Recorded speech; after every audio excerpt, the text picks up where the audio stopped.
This is Brandy and Miller with your daily dose of hope. Over the last 4 episodes, I have been talking a lot about abundance. In the first episode, I talked about the fact that abundance is your birthright. If you're not receiving abundantly, it's not because you're not meant to, it's because something's wrong with the system that's designed to deliver abundance to you. In the second episode, I've talked about the fact that love is the fuel that powers the system of abundance.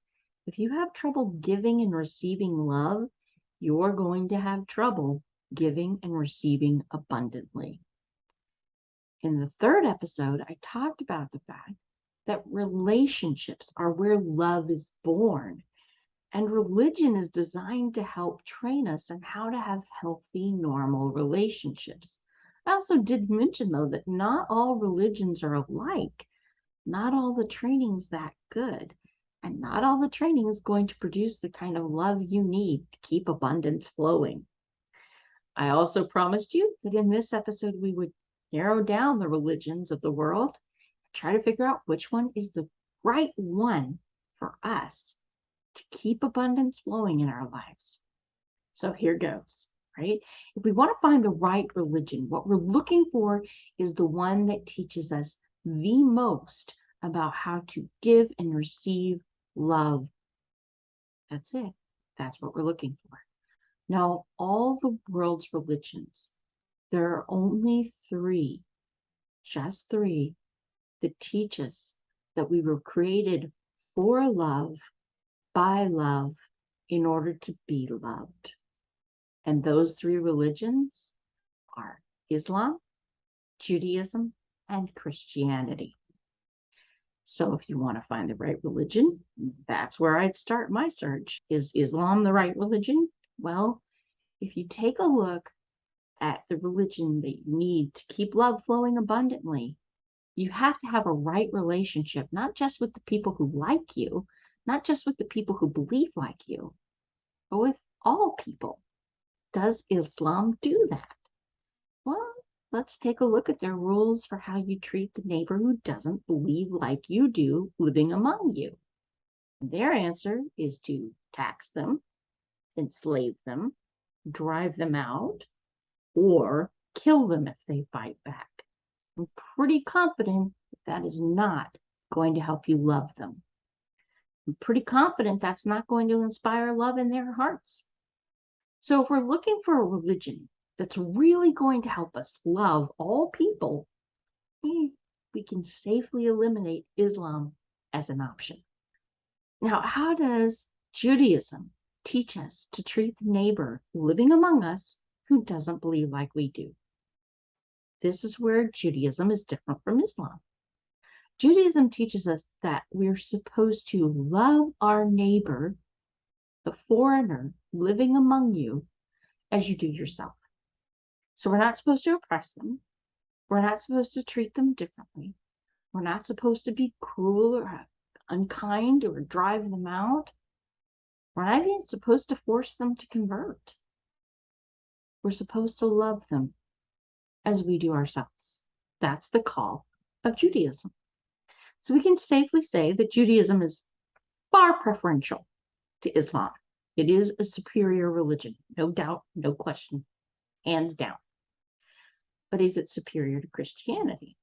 What is the difference between the two? Well, here's where Judaism falls short, and it does fall short. See, human beings, in order to learn something, need to see something modeled for them. They need an example of perfect love in the face of the worst that humanity can do for them. And Judaism doesn't provide that. They provide us the prophets, but these were imperfect men. So there could be some justification what happened to them, even though they were innocent when they were killed. You need something greater than that. You need something much greater than that. You need a perfect example of love, lived all the way to the very end, to the very last breath. And that's what Jesus Christ provides for us. He also provides answers to the questions that humanity has had from the very beginning about who counts as my neighbor, How far do I have to go in loving them? Especially the one that doesn't love me in return. How many times do I have to forgive my neighbor? Those are important questions when it comes to love, and we all have those questions. So we need somebody who could answer them. Well, along comes Jesus Christ, and he loves us, all of us, all the way to the cross, all the way to being willing to die for the sake of those who abandon him, abuse him, who mock him, who scorn him, who ridicule him, who falsely accuse him, who straight out lie about him, who betray him and abandon him. All of that. He did all of that. He loved every single one of us all the way to his very last breath. And he forgave us. As often as we desire to be forgiven, he's ready to forgive us. In fact, he taught us that we are supposed to forgive us our trespasses as we forgive those who trespass against us, even before the other person, that we are supposed to forgive even before the other person asks it of us. And I'll explain why in another video, but suffice it to say that his answer to how often we should forgive is basically an unlimited number of times. We should always be ready to forgive. We should always be ready to give somebody a fresh start if they ask for it. So those were his answers. All people are your neighbor. Forgive all the way to your very last breath. And there should be no limits in how far you're willing to go to love the person who doesn't love you in return. Be willing to die for their sake, if that's what it takes. This is what sets Christianity as a superior religion to the Jewish faith. If we are looking for a religion that's going to teach us how to love to our fullest capacity, how to give and receive without limitation, so that we can give and receive abundance without limitation. I hope that you found this video enlightening.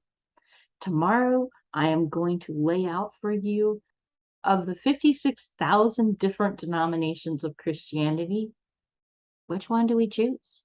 Which one has the right recipe to help us maximize our capacity to give and receive love so that we can maximize our capacity to receive and give abundantly?